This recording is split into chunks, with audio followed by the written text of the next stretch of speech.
अस्सलाम वालेकुम, कैसे हैं आप लोग? उम्मीद करती हूँ आप लोग खैर आफियत से होंगे और मज़े में होंगे। अल्हम्दुलिल्लाह मैं भी बिल्कुल ठीक हूँ। 1 महीने के वेकेशन के बाद स्कूल आज खुल गया बच्चों का और मेरा भी back to school routine start हो गया। मैं किचन में आ गई थी बच्चों का लंच प्रिपेयर करने के लिए। आज मैं बच्चों को क्रीमी मशरूम चिकन पास्ता दे रही थी। पास्ता तो मैंने ऐसे रात में ही रेडी कर लिया था, सिर्फ़ अभी सॉस बनाया था मैंने। रात में मैंने पास्ता बॉईल कर लिया था और स्मॉल पीसेस में चिकन को कट करके गार्लिक के साथ और चॉप्ड गार्लिक और चॉप्ड अनियन के साथ सौते कर लिया था। बहुत ही बेसिक तरीके से बनाया था मैंने। ऐसे तो विदाउट सॉस भी पास्ता बहुत ही मज़ेदार बनता है, लेकिन थोड़ा क्रीमी टेक्सचर देने के लिए मैंने इसमें सॉस डाल दिया था।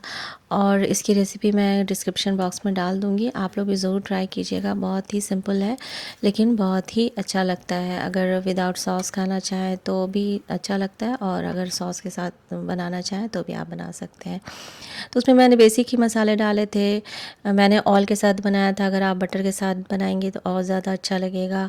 उसमें मैंने ब्लैक पेपर पाउडर डाला था, थोड़ा पेपरिका डाला था, ऑरिगेनो डाला था मैंने। मेरे पास मिक्स हर्ब नहीं था, अगर आपके पास है मिक्स हर्ब तो वो डाल दें और बटर में कुक करें तो ज़्यादा अच्छा लगेगा। सॉस को भी मैंने बेसिक ही बनाया था, सिर्फ उसमें मैंने उसे मैदे को मैंने चॉप्ड गार्लिक के साथ सौते करके उसमें दूध डाल दिया था और मैंने रात में ही पानी निकाल कर रख लिया था जब पास्ता बॉईल कर रही थी। तो वो भी मैंने डाला था और थोड़ा ब्लैक पेपर पाउडर, नमक और ऑरिगेनो डाला था। और हाँ, पास्ता में मैंने चिली फ्लेक्स भी डाला था।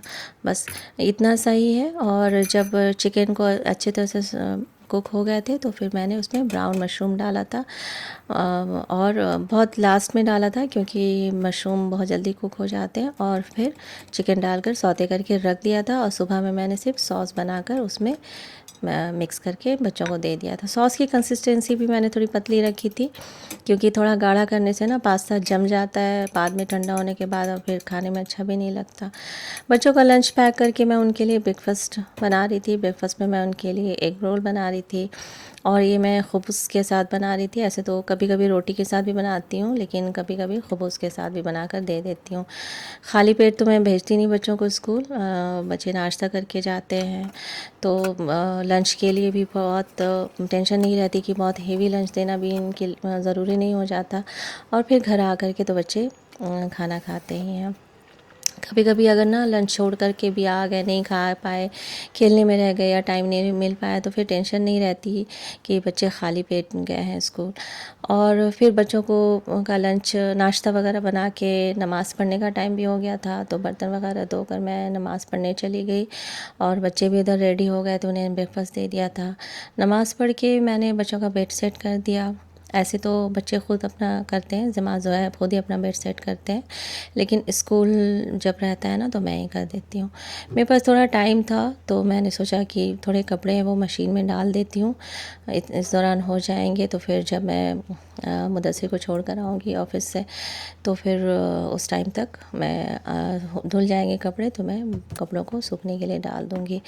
और स्कूल से बच्चों को छोड़ कर आने के बाद मेरे पास उतना टाइम नहीं रहता क्योंकि मुदस्सिर का मैंने लंच प्रिपेयर नहीं किया था। तो बच्चों को स्कूल से छोड़कर आऊँगी ना तो फिर मुदस्सिर का लंच बनाऊँगी, तो कपड़े को फिर मैं बाद में ही डालूँगी। कपड़े वगैरह मशीन मैंने लगा दिया था, 30 मिनट का साइकिल लगाया था और फिर बच्चों को ड्रॉप करने स्कूल चली गई। और ये सुबह 6:30 बजे का टाइम है और आप ट्रैफिक देखें कितना है।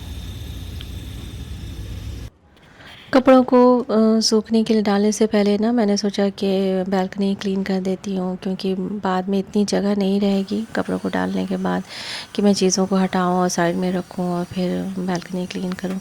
बालकनी अल्हम्दुलिल्लाह से क्लीन ही रहती है क्योंकि ऑल्टरनेट डे पर या डेली तो खैर नहीं करती हूँ क्लीनिंग, लेकिन ऑल्टरनेट डे पे ना इस तरह से 1-2 दिन बीच करके वैक्यूम क्लीनर से ही क्लीन कर देती हूँ तो इनफ होता है, साफ़ सुथरा ही रहता है अल्हम्दुलिल्लाह से। तो अभी ना ख़ास करके सर्दियों के मौसम में थोड़ा बाहर बैठने में भी अच्छा लगता है, नहीं तो गर्मी में तो बालकनी सारे टाइम बंद ही रहती है, सिर्फ कपड़ों को डालने के लिए, सुखाने के लिए यूज़ होती है। तो मैंने थोड़ी बहुत ऐसे क्लीनिंग कर दी थी और इन पे हल्के फुल्के डस्ट थे, बहुत ज़्यादा थे नहीं, उन्हें मैंने वेट टिश्यू से क्लीन कर दिया था। बालकनी की रेलिंग को भी वेट टिश्यू से क्लीन कर दिया था और फिर कपड़ों को सूखने के लिए डाल दिया था। कपड़े डालने के बाद मैंने ज़फ़ान को नाश्ता खिलाया। नाश्ता खाने में तो उसने बहुत टाइम लगाया। जनरली खाना खाने में बहुत टाइम लगाता है, लेकिन अभी उसकी तबीयत ठीक नहीं है। इसकी वजह से उसने और भी टाइम लगाया खाने में। काफ़ी ज़ुकाम हो रखा था ज़फ़ान को और मुझे भी, और ज़ुहैब की भी तबीयत ठीक नहीं थी। स्कूल खुलने से पहले उसकी तबीयत भी ठीक नहीं थी, लेकिन अल्लाह का शुक्र है कि स्कूल खुलने तक वो ठीक हो गया था अल्हम्दुलिल्लाह, और एब्सेंट नहीं करवाना पड़ा। ज़फ़ान को तो हमने डॉक्टर को भी दिखा दिया था, क्योंकि बच्चा है ना, उसकी तबीयत ज़्यादा ही ख़राब थी। तो कफ़ कंजेशन काफ़ी है उसे, और डॉक्टर ने नेबुलाइज़ करने के लिए भी कहा। तो नाश्ता खिलाने के बाद मैंने उसे दवा वगैरह दिया और फिर नेबुलाइज़ किया और क्लीनिंग वगैरह की थोड़ी बहुत घर की, और फिर किचन आ गई थी। ये वीडियो तो मैंने 5th को ही बनाया था, लेकिन मेरी आवाज़ इतनी ख़राब थी ना ज़ुकाम की वजह से कि मैं रिकॉर्डिंग नहीं कर पा रही थी, वॉइस ओवर नहीं कर पा रही थी, और इतना लेट भी हो रहा था। तो फिर मैंने सोचा कि अब और कितना वेट करूँगी।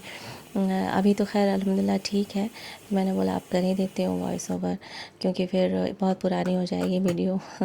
ख़ैर तो मैंने धनिया पत्ती मंगवाया हुआ था ग्रॉसरी से और उसे क्लीन कर दिया था। धनिया पत्ती को तो मैं जड़ से ही पूरा ना काट, जड़ ही निकाल देती हूँ उसका। एक एक करके साफ़ करना बहुत मुश्किल होता है, और ड्राई में ही जितनी सड़ी हुई पत्तियाँ होती हैं या कभी घास वगैरह भी होते हैं, वो ड्राई में ही निकाल देती हूँ। ईज़ी होता है निकालना, क्योंकि जब वो गीले हो जाते हैं ना, तो उनको ढूंढना निकालना थोड़ा मुश्किल होता है। मेरे पास ये थोड़ा कीमा बचा हुआ था, तो मैंने सोचा आज लंच में यही बना देती हूँ। मैं सोया लेकर आई थी, तो पहले तो मैंने सोचा हुआ था कि मैं सोया और कोफ्ते के साथ बनाऊँगी। मेरे रांची में हमारे पड़ोसी हैं जो सासाराम के हैं ना, उनके यहाँ सर्दियों के मौसम में स्पेशली ये डिश बनती है। मुझे मालूम नहीं है उसका नाम क्या बोलते हैं, लेकिन कोफ्ते के साथ बनाते हैं, बहुत सारा सोया डालकर और बहुत सारी हरी मिर्ची डाल के बनाते हैं ये लोग, और बहुत ही ड्राई बनाते हैं, और इसे वो लोग सिर्फ़ पराठे के साथ खाते हैं। तो हमारे यहाँ भी वो ज़रूर भेजेंगे। सिर्फ सालन नहीं भेजते, बल्कि पूरे लवाज़मात के साथ ज़रूर भेजते हैं, पराठे वगैरह के साथ। और बहुत ही मज़ेदार लगता है, खाने में बहुत ही अच्छा लगता है। मतलब मुझे तो खाए हुए बहुत साल हो गए, क्योंकि सर्दियों में घर जाने का मौका ही नहीं मिलता।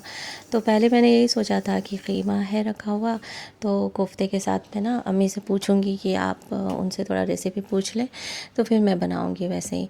उतना तीखा तो नहीं बनाऊंगी, क्योंकि हम लोग बहुत ज़्यादा खाते नहीं। वहाँ उनके यहाँ से आता था तो किसी तरह से खा लेते थे, क्योंकि इतना मज़ेदार ही लगता है वो।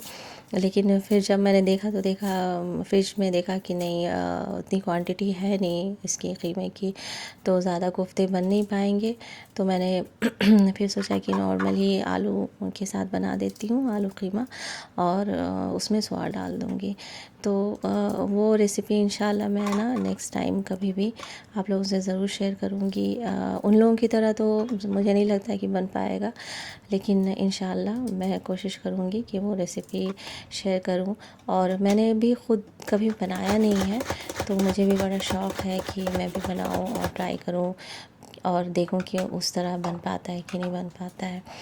तो ख़ैर मैंने प्याज चॉप कर लिया था, मैंने 2.5 प्याज लिया था मीडियम साइज़ के प्याज।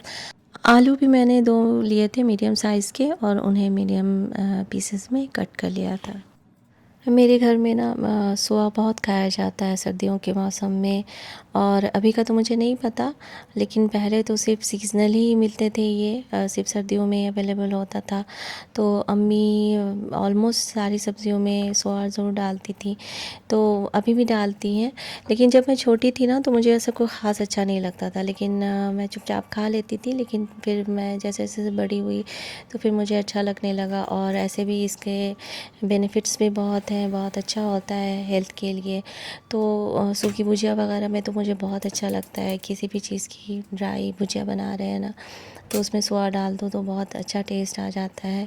अम्मी मछली भी बनाती हैं ना, तो उसमें डालती हैं, बहुत अच्छा लगता है। और अम्मी क्या करती हैं ना कि सर्दियों में ही बहुत सारा सोआ ड्राई करके स्टोर करके रख लेती हैं। पहले मैंने देखा है, अभी तो खैर अम्मी से बात भी नहीं हो पाती इस टॉपिक पे कि अभी भी आप ऐसा करती हैं कि नहीं करती हैं। हो सकता है कि अब साल साल भर अवेलेबल होता होगा, लेकिन जब मेरी शादी नहीं हुई थी तब तक तो सिर्फ सर्दियों में ही ये मिलते थे। तो अम्मी साल भर तो नहीं चल पाता था, लेकिन हाँ अम्मी सन ड्राई करके उसे स्टोर करके रख लेती थी ताकि थ्रू आउट द ईयर वो उसे यूज़ कर सके। अभी ज़गवान किचन में आया और 10,000 गीगाबाइट और ट्रिलियन ईयर और पता नहीं क्या क्या बोल कर गया। तो बस मैं ऐसे ही उसके वो मुझे बोलता रहता है, सुनाता रहता है चीज़ें जो भी वो सीखता है, लर्न करता है, और मैं मुझे आकर सुनाएगा बीच में आकर के, और फिर मैं हाँ अच्छा हुआ इस तरह से करके उसको रिप्लाई कर देती हूँ। ऐसे वो माशाल्लाह से बहुत सारी इस तरह से अपने हिसाब से इंफॉर्मेटिव बातें करता रहता है। मुझसे एक दिन पूछ रहा है कि मम्मी पॉलीगॉन 8 साइज़ के पॉलीगॉन को क्या बोलते हैं, 8 साइड्स जिनके होते हैं या 6 साइड्स जिनके होते हैं। मुझसे मतलब वो सीख नहीं रहा था, मुझसे मतलब क्वेश्चन कर रहा था। तो फिर मैं उसे बताया मैंने। फिर मैंने उसे बोला कि तुम्हें मालूम भी है कि पॉलीगॉन क्या होता है, कि बस ऐसे ही बस सुन लिया और मुझसे पूछ रहे हो। फिर मुझे बोला कि वन साइड के पॉलीगॉन को क्या बोलते हैं। तो मैंने वन साइड का भी पॉलीगॉन होता है क्या? बोला हाँ होता है, उसे मोनोगॉन बोलते हैं। मैंने बोला अच्छा, मुझे तो मालूम नहीं था। खैर तो इस तरह से फ़नी बातें करता रहता है अल्हम्दुलिल्लाह। तो मैंने ना चावल भी चढ़ा दिया था। मेरी वीडियो का थोड़ा सा बीच में प्रॉब्लम हो गया था, स्टोरेज फुल हो गया था, तो बीच में कब फ़ोन रिकॉर्ड करना बंद किया मुझे पता ही नहीं चला। फिर मैंने जब चेंज करने के लिए देखा तो देखा कि वीडियो तो स्टॉप हो चुका है। तो फिर मैंने जाकर कुछ कुछ खाली किया, डिलीट किया वीडियोस वगैरह को। फिर थोड़ी जगह हुई तो फिर वापस से मैंने रिकॉर्डिंग शुरू की।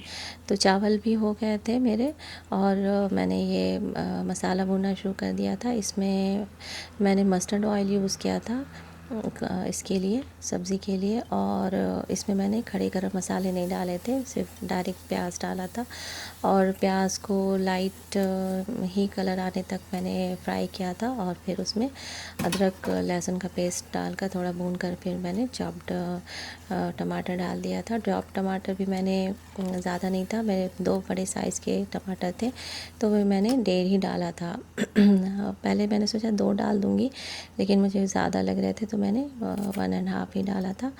और टमाटर डालने के बाद ना मैं नमक डाल देती हूँ, और फिर ढक कर रख देती हूँ, तो उससे टमाटर अच्छी तरह से गल जाते हैं और थोड़ा ग्रेवी बन जाता है। ये भी मैंने सीखा है बहुत पहले, एक कोई शेफ़ हैं, तो उनकी वीडियो मैंने देखी थी, तो उन्होंने बताया था कि भारत किचन करके नाम है।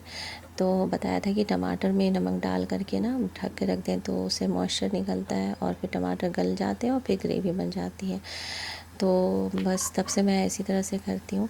खैर मसाले फिर बेसिक मसाले डाले थे जो जनरली हमारे घर में अवेलेबल होते हैं। धनिया पाउडर थोड़ा सा डाला था, हल्दी लाल मिर्च पाउडर डाला था, और थोड़ा सा ज़ीरा पाउडर और थोड़ा काली मिर्च का पाउडर डालना था। और फिर कीमा डाल दिया था, और कीमा जब थोड़ा भुन गया तब मैंने उसमें सोया डाल के थोड़ा भुना था, और फिर लास्ट में आलू डाल दिया था। और फिर बाद में फिर मैंने गरम मसाला भी थोड़ा डालकर सारे गोश्त की जो कीमे की स्मेल थी वो तो ख़त्म हो गई थी, मसाले अच्छी तरह से भुन गए थे। फिर मैंने लिड बंद करके प्रेशर कुक होने के लिए रख दिया था।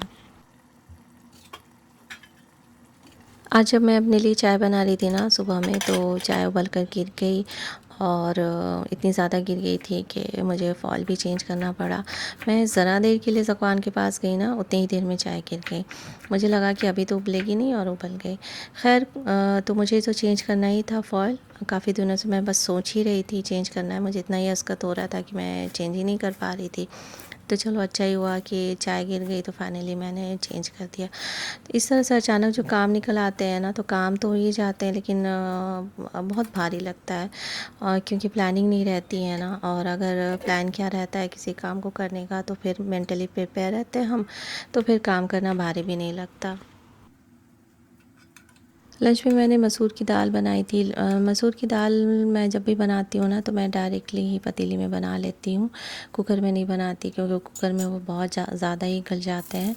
और जब मुझे खड़ी बनानी होती है ना दाल, तो मैं पहले से धो के भी नहीं रखती हूँ, क्योंकि अगर पहले से भी धो के रखूँगी ना तो एकदम से गल जाती है, नॉर्मल ही बिना प्रेशर कुकर में बनाए। तो जब मुझे खड़ी दाल बनानी होती है तो मैं एकदम उसी टाइम ही धोकर डालती हूँ कुक करने के लिए। तो मैं जब नाश्ता रेडी कर रही थी ना, उसी टाइम मैंने दाल चढ़ा दिया था कुक करने के लिए, और बस इसमें धनिया पत्ती डाल दिया था मैंने, और घी से बिरयानी कर दी थी, और घी की बिरयानी करके तड़का लगा दिया था। ऐसे ही ना बहुत अच्छा लगता है, अम्मी बनाती हैं हमारे घर में तो बहुत पसंद किया जाता है इस तरह से दाल खाना, रोटी के साथ भी। बस रोटी के साथ आप थोड़ी दाल गाढ़ी रख लें, क्योंकि घी ना टेस्ट को बहुत ज़्यादा इन्हांस कर देता है ना हर चीज़ के टेस्ट को, तो ऐसे ही बहुत अच्छा लगता है। तो मैंने इस तरह से बनाया था, और थोड़ी गाढ़ी रखी थी दाल, और खड़ी दाल बनाई थी। धनिया पत्ती भी उधर मैंने स्ट्रेन करने के लिए रखा था, तो उसे भी मैंने सैलाड स्पिनर में डालकर थोड़ा स्पिन कर लिया था, ताकि जो भी थोड़ा बहुत पानी है वो निकल जाए। और फिर किचन टॉवल से मैंने उसे रैप कर दिया था, ताकि थोड़ा बहुत भी मॉइस्चर जो है ना वो किचन टॉवल अब्सॉर्ब कर लेगा, तो धनिया पत्ती सड़ेगी नहीं और सड़ती भी नहीं है अल्हम्दुलिल्लाह। पत्ते पीले हो जाते हैं अगर मैं थोड़ा यूज़ ना करूँ, और बहुत ज़्यादा अगर मैं रख लेती हूँ तो, लेकिन सड़ते नहीं हैं पत्ते। तो इस तरह से मैं करके रख लेती हूँ। सालन भी तैयार हो गया था, कीमा और आलू रेडी हो गया था, और थोड़ा ड्राई ही था। क्योंकि मैंने पानी थोड़ा कम ही डाला था, क्योंकि मुझे थोड़ा सूखा रखना था। और ये रेडी हो गया, मैंने चेक कर लिया कि आलू भी गल गया था। फिर मैं नमाज़ पढ़ने चली गई, और नमाज़ पढ़ के फिर बस बच्चों को पिक करने उनके स्कूल चली गई थी।